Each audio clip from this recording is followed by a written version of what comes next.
إن الله لا يغير ما بقوم حتى يغيروا ما بأنفسهم.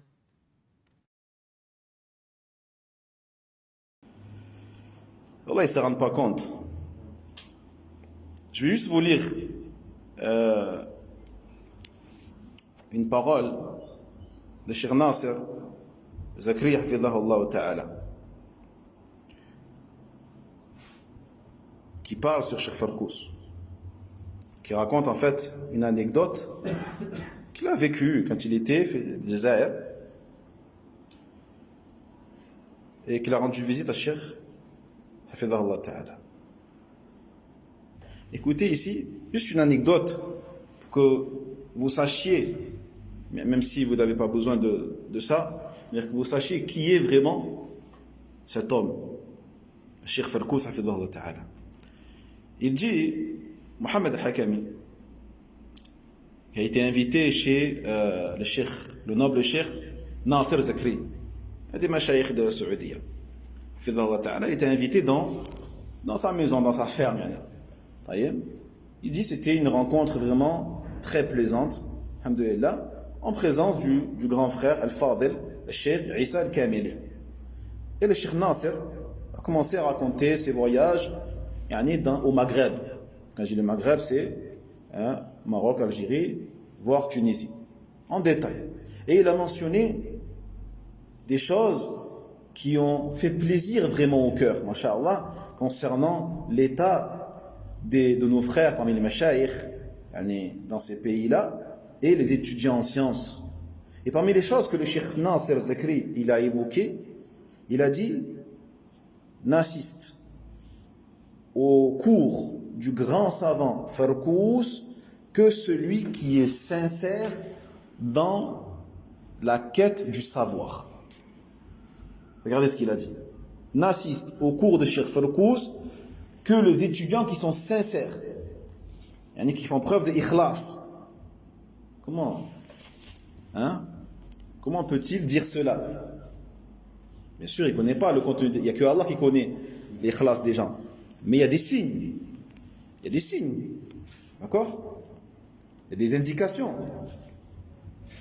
Comment ya Cheikh, peux-tu dire que tous ceux qui assistent au cours de Cheikh Farkous, c'est des gens qui sont sincères dans leur quête du savoir?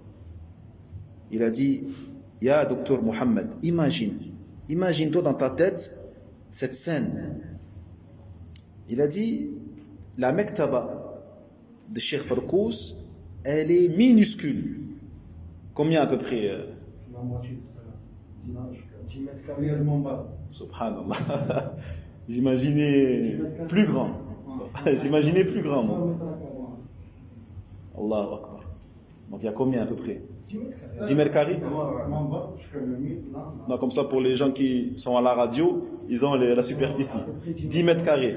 10 ou 15. 10 ou 15 maximum. Allahu Akbar. Très petite. Et tous les étudiants, donc ils attendent la venue du cheikh. Après la salat al-fajr, ils attendent à peu près une demi-heure. Une demi-heure, debout. Il n'y a pas de chaise, de fauteuil, ou à la mosquée, tu es assis tranquille contre le mur. Debout. Et il dit les gens, à l'extérieur,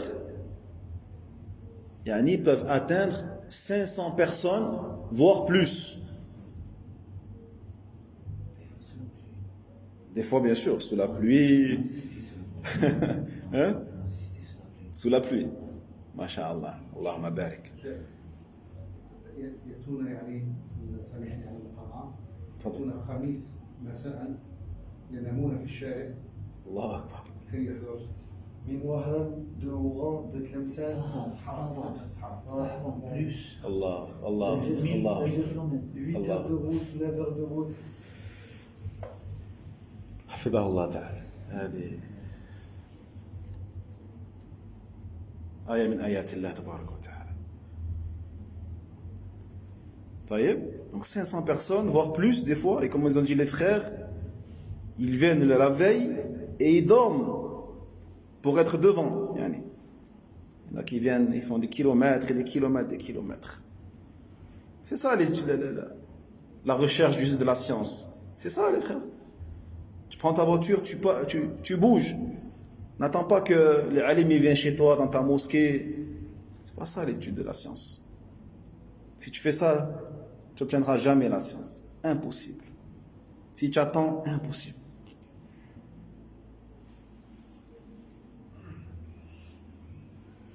Et aujourd'hui, c'est facile. Subhanallah. Aujourd'hui, c'est facile. La voiture, les transports en commun, tout est facile aujourd'hui. La ilaha illallah. Et quand le cheikh vient, il répond aux questions pendant 1h30 à peu près. 1h30 de questions. Questions-réponses. Et bien sûr, tout le monde debout. Et ils écrivent. C'est pas le téléphone tasjil. Hein? Après il dit, Ya docteur Mohammed, Wallahi, j'ai été choqué par le nombre énorme des étudiants en sciences sincères. Et bien sûr, encore une fois, seul Allah Jalla wa Ala connaît le contenu des cœurs. Mais il a dit, ce qui m'a choqué encore plus que ça, c'est choquant déjà ça. Mais il m'a dit, ce qui m'a choqué encore plus que cela, c'est quoi les frères? Il dit, c'est la science, la connaissance du Cheikh Farkous, hafidhahullah ta'ala. Il dit, quand c'est une question sur, ou quand il parle de la science du hadith, c'est un muhaddith. Quand il parle de la jurisprudence, c'est un usuli, savant des fondements. Et il répond en plus en donnant les avis des 4 écoles. Hein? Et en Algérie, c'est important ça, en Algérie. Que tu donnes, que tu les éduques sur ça justement, pour pas qu'ils soient fanatiques à l'imam Malik ou l'imam. Hein? Pas qu'en Algérie, de partout bien sûr. Mais je dis ça parce que souvent, ils citent l'imam Malik. Toi tu viens, tu cites l'imam Malik. Taïeb, vous suivez l'imam Malik? Eh ben l'imam Malik il a dit ça. Pourquoi vous faites ça? Taïeb, les 4 écoles. Et après bien sûr, il cite l'avis pour lui qui le semble le plus fort, avec la preuve toujours. Taïeb. Donc il dit le Cheikh Nasser, Fidallah, que le grand savant Farkous, s'il était en Arabie Saoudite, il ferait très certainement partie des grands savants du comité des grands savants du royaume. Et il finit en disant qu'Allah récompense en bien Cheikh Nasser. Il dit, depuis que j'ai commencé l'étude de la science, je n'ai pas vu un savant dans lesquels les assises avaient autant d'étudiants en sciences autour de lui, si ce n'est autour du grand savant Farkous, hafidhahullah ta'ala. Qu'Allah le préserve. Et ayez conscience, surtout les frères algériens, de cette ni'ma que vous avez. Et alhamdoulilah, de toute façon en Algérie, même les awam, ils savent c'est qui Cheikh Farkous, même les awam, les gendarmes, les policiers. Et les sa'afiqa, ils sont connus aussi par les awam. Moi, de ce qu'on m'a rapporté, des fois tu as des voitures qui sont arrêtées par les gendarmes, et le gendarme il leur demande, quand il voit que c'est des frères et tout, alors vous écoutez qui, vous suivez qui et tout, et quand il leur sort Abdel Hakim Dahas, tout ça, et alors qu'est-ce quoi? Vous, des sa'afiqa, subhanallah, regardez Allah comment il les humilie. Regardez comment, subhanallah. C'est normal, si tu t'attaques à des étoiles comme ça, c'est normal qu'Allah t'humilie, mon frère. Tu attends quoi? وينجي الله الذين اتقوا بمفازتهم لا يمسهم السوء ولا هم يحزنون